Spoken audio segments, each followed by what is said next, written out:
What's up, Online Empire Academy? I am Joshua Woodward, and I am here with the amazing John Lawson. Thank you so much for being on. Yeah, no problem, dude. Yeah. So if you guys don't know him, he is the marketing guru. He's a genius. I got to hear him speak at Ecom Chicago and was absolutely blown away. His knowledge in the industry and how to create a brand and build a brand and sustain a brand. I was just telling him, I took notes, I recorded it and have continued to take notes and have continued doing this. Obviously, you guys are a part of the Online Empire Academy and listening now. So thank you for helping us build this. But I have learned so much from this man. So John, thank you for being on. Wow, I tell you, yeah, that's a lot of fluff. I'm just really excited. It's like, really? No, man, anytime. Absolutely. I enjoy this stuff. Good. Well, I'd love for you to share your story, how you got started, where you're going, all of it. Yeah, I mean, I got started back in 2001. Actually, and I don't know if I even told the story a little bit, but I was going bankrupt, and I was having a personal bankruptcy, and I had filled out all the paperwork, and I was about to file, but I had to take a vacation that I had paid for like the year before. You prepay stuff, and it was like, here I am, broke as hell, but I have to go to Belize. Oh, poor me, right?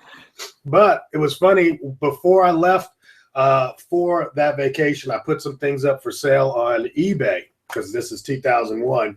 And while I was in Belize, we got all kind of, hits and sales, and it was cool. I came back home and I was able to make the payments on this stupid house that I was trying to flip, which put me in a bad situation. And I had the secondary mortgage. I finally got rid of it, paid it, and I didn't have to file bankruptcy. So fast forward, 4 years later, I left my job in 2004 and have not looked back. I've been doing this for 11 years now. That's kind of crazy when I think about it, but I have not. This is my office. It's in my house, and that's where I work. So I like that. I love it. Yeah. I love it. It's all online. Yeah. It's all online. So share kind of just your journey in, are you predominantly an Amazon seller, eBay seller? Do you do, what is it that you do? Share with our group. I mean, primarily I do Amazon now, and eBay is very minute. But I mean, if you'd asked me this same question 5 years ago, it would have been the exact opposite. So there was a big transition in the last 5 years to focusing on the platform that was actually expanding for us. And so that was Amazon, and that's where we focused. And we're building a website brand right now around one of our products, and that should be kind of interesting. Actually, that's been a very interesting project for me. So that's where I'm at now. But of course, I do a lot of speaking, like you got to hear me at the Ecom Chicago. So for the last like 4 years, I've had a pretty brisk speaking career as well. So I'm doing both of those things at the same time, really. But that's part of my brand, so I got to stick to it. I love it. Yeah. So how did you get into speaking? That's something that I'm always interested to hear from speakers, is what is it that brought you into the world, and what is it that you share? What is your message? My thing is, I'm really about inspiration. I'm about comedy, and I don't mean that like flippantly. I'm actually a little bit of a comedian, and not professionally or anything. I just think people think I'm funny. You look at this face, you think funny. That's a funny looking guy. No, but so what I like to bring is I like to bring people a message that they can adhere to. So I think my ultimate skill or talent is the ability to take very complex issues and synthesize it down for the everyday man. So I have a very big IBM technical background, and I understand tech at the highest level of technology. But when I speak it so that even my mother can understand it, or at least I try to synthesize it in that way. And I think that gives me a unique, that with the mixture of the comedy, kind of gives me a unique lane that I fall into. So back to your original question, which was how did I get started? Back in 2009, there was a conference coming, and I helped to build that conference up and did a lot of the legwork here in the Atlanta area. They wanted to do it in Atlanta. I was like, oh, I'll be a volunteer and blah, blah, blah. And so I did a lot of running around and helped them find a hotel and, did some logistics stuff.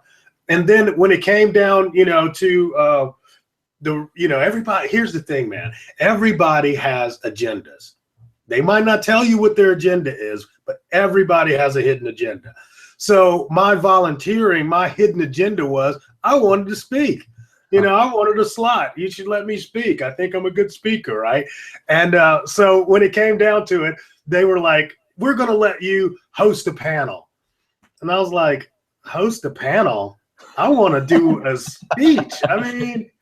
So I basically put together about like 10, 15 slides. And I got up and I was like, here's our guests that we're going to, do on a panel, but really quick, I want to share a few things with you. And I could see, I could see the guys that were, in charge in the back of the room like this, like, what the hell is this dude doing? He's not supposed to be doing that. And actually, it went off well. And there was a gentleman in the audience that runs an e-commerce conference in Australia. And after I got off, he was like, I want you to come to Australia and do a keynote. And I was like, really? And long story short, man, that was the beginning of it. And he's been a very instrumental in helping me to formulate this persona of the John Lawson experience. If that's a good one. Yeah. The John Lawson experience. Yeah. There you go.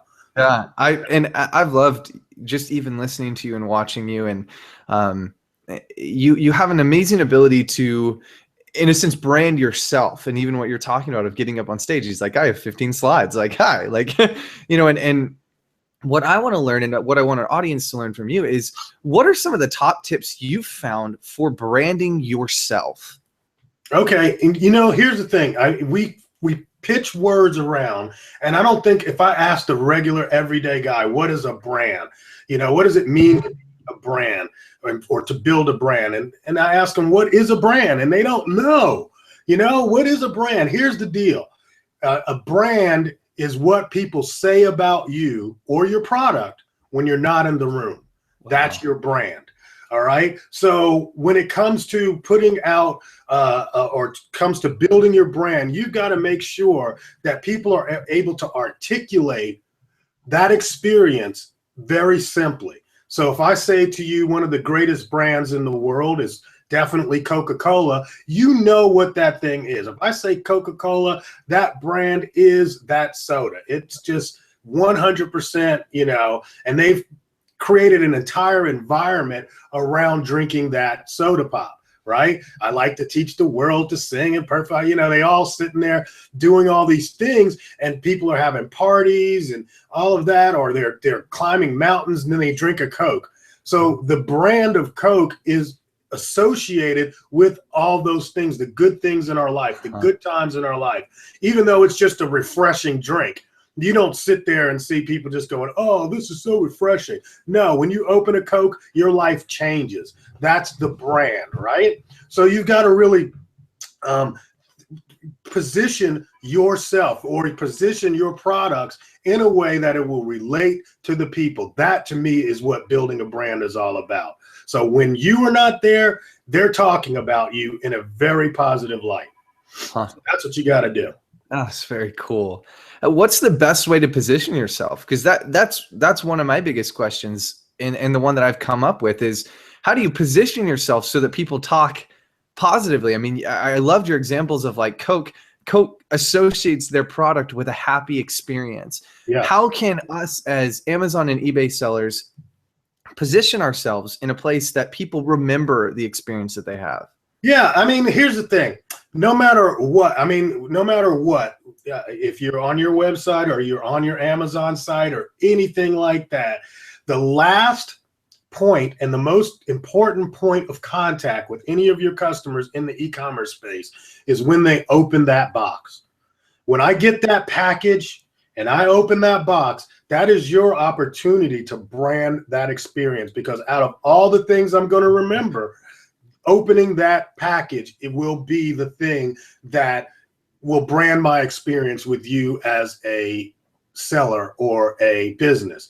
So that's the time where you really want to take an opportunity. Now, of course, Amazon doesn't like you branding your stuff.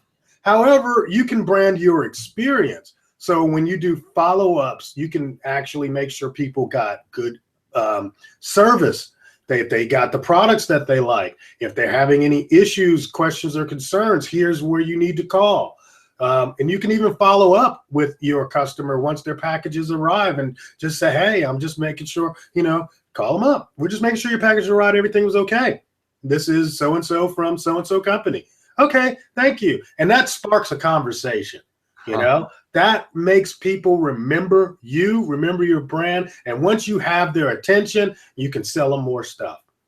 I'm just going to tell you the truth. That's what we want to do. We want to get people's attention. Once I have your attention, then I can go forward and start selling you this thing or that thing or ask you to buy more. So getting on the phone with an Amazon customer is not a bad thing, especially when you are checking to make sure that they had a great experience with your company. Man, that's so good. That's so good. And it's something I forget to do often. Like if I'm, if it's 8 o'clock at night, I just got off work and I'm wanting to ship a package. I'm like, dude, the last thing I want to do is go write a handwritten letter or put my number or something. But I think it's a good reminder that really is what makes it. And, for the people who are private labeling or who are doing bundles, like, just throw something in there that adds a little pizzazz to your company or your business and will give an unexpected surprise. So I think that's really good. I love the follow-up. That's so good. You got to follow up, man. And the thing is, we sell hundreds of packages a day. That's great. But I mean, it doesn't take anything for me to say, to one of our CSRs, customer service reps, look, today you're going to do 10 calls and that's it. We'll do 10%. 10% of the people will get an actual follow-up, and we find that will help increase our sales year over year. Wow. So what is you said customer sales reps. Do you use VAs or are these people in your community? VA. Yeah, totally VA. I don't have any in-office staff at all. I don't like people that much. Sitting around, but yeah, I mean, you can literally, if you find anybody that has that's articulate, and that can be, here in the United States, that can also be overseas, and you give them a script. That's the one thing you want to do is, you give them a script. Don't have them out there just willy-nilly. Get a script and perfect that script over time. So some of the times it's got to be you on the phone call just to get it started, to get the pump started, see how people are responding. And the real benefit for you and I is we get the feedback from our customers.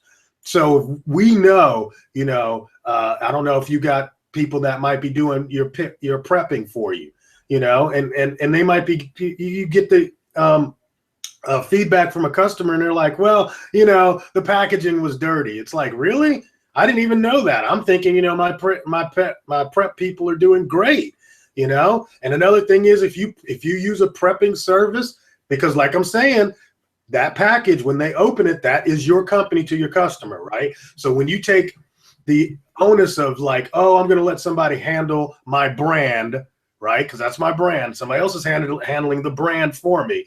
If nothing else, people order from yourself. Duh. I mean, if you don't know what the hell your customer's getting on the other end, just because you bought it online somewhere and had it shipped to a warehouse and they shipped it to FBA and you just like, oh, and then all of a sudden you start finding out, crazy stuff and Amazon writes you a letter and you're suspended for 2 weeks. Whose fault is that? It's yours. You never even ordered the package to see. I mean, come on, you got to be a secret shopper of your own customers. Of your own business. You got to do that. Call your customer support line. If you've got one, have you ever called just to see how they answer the phone? I mean, this is the thing. You want to run a business, but really you're running your mouth. Stop that. Run the business. Be the business. This is what will make you above the rest of the people, man. It's just that little bit extra. That's all it takes. If you're just a little bit better than your competition, you will win in this game. You will. It's that simple. So good. How do you handle this? Is a great kind of tagging on that is, how do you handle negative reviews? I love negative reviews. I tell people like this, man. You know, my mother gave me birth, right? Now that's a pain. You got kids? No, I don't. Not You yet. don't have kids. Okay, not yet, right? When you watch that happen, you'll see like, oh my God, that's kind of painful. That's kind of crazy. And why are 9 months of that crap? And then now it's just like, boom, right out. Okay, not cool, right?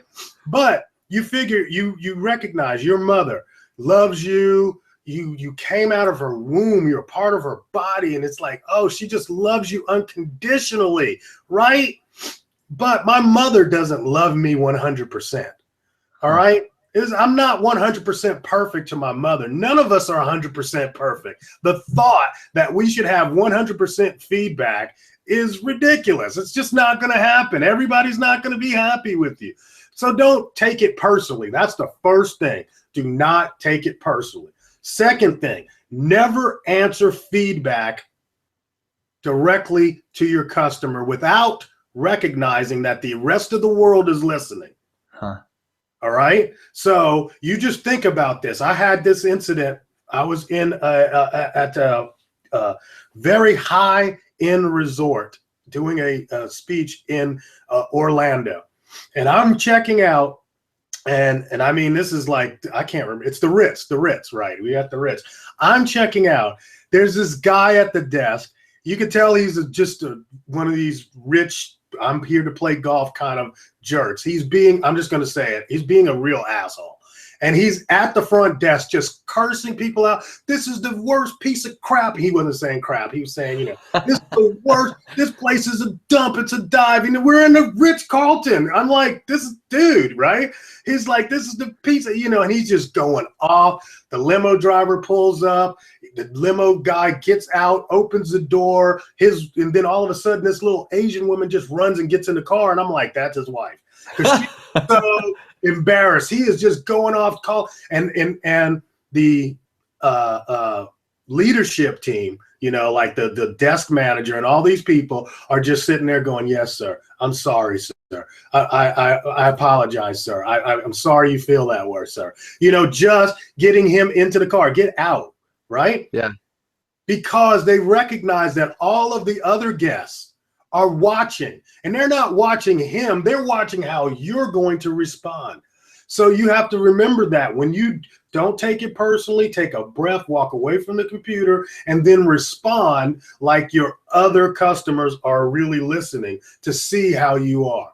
All right. So that's the second thing. The third thing is, you know, if there is a way to redress this and make it a win-win, I don't believe in, you know, the customer's always right, just give them everything. But there's always times where you can do things in a win-win fashion. And if you can do that, you have an opportunity to turn an irate customer into a cheerleader. So my best cheerleaders, my best brand advocates are those who were negative in the experience that I went above and beyond to make it right for them so that it was a win-win for both of us. And so that's an opportunity for you. It's an opportunity. Oh, that's so good. There's so many gold nuggets. I hope you guys are soaking this in and taking notes as much as possible. This is the kind of stuff that I took notes on during the conference, and I love what you're saying about the customer feedback, because I recently had a circumstance where I had sold an item to a customer that they felt was misrepresented. And I had done my research. I had personally, fixed what was on it. It was an old radio. I'd personally gone on, fixed it, made sure all the parts were there, made sure it was exactly what I said it was. Customer got it, and they were like, "This is a fake. I've been collecting for 20 years, and this is totally fake." And I was really hurt, because I was like, I put my heart and soul into this. And so, I had to step back, and I was like, I was just fuming to my wife, and she's like, "Okay, just respond to them like you're a human, and they'll respond humanly back. And so I did. I was like, I am so sorry your experience was poor. I am happy to work with you. And they were just horrid back to me again. And so again, I was like, I'm sorry, I'm willing to work with you. And pretty soon I got a message back, and they were like, hey, you handled this outstandingly. Like you went above and beyond. I realized that, the shipping isn't gonna, it's gonna be too much for me to ship the item back to you. So I'm gonna go ahead and keep the radio for parts. And I was like, cool. Okay, like, yeah, it's like, all right. And I had already issued them a refund. And so they refunded me the money back, and everything was fine. But it was like, I totally agree with you that sometimes it takes, in a sense, burying your head in the sand and like choosing to take the brunt of the attack and get a lasting customer. I'm sure he'll come back. Absolutely. That's part of this game, dude. I mean, that is part of the game. We are the customer's punching bag every once in a while.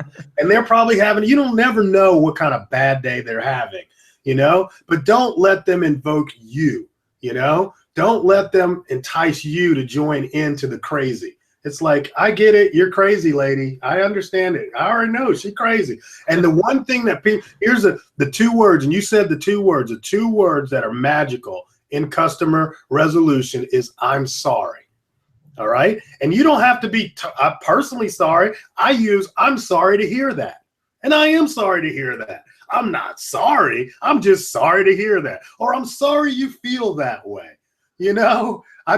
People want you to empathize with their situation. And once you do that, you will just be amazed at how people will bring it down normally. I mean, there are, there's 2% of crazy people out there just in general. You're just not going to please everybody. So. Wow, that's so good. Well, thank you so much for being on and sharing with us. Where can we find you?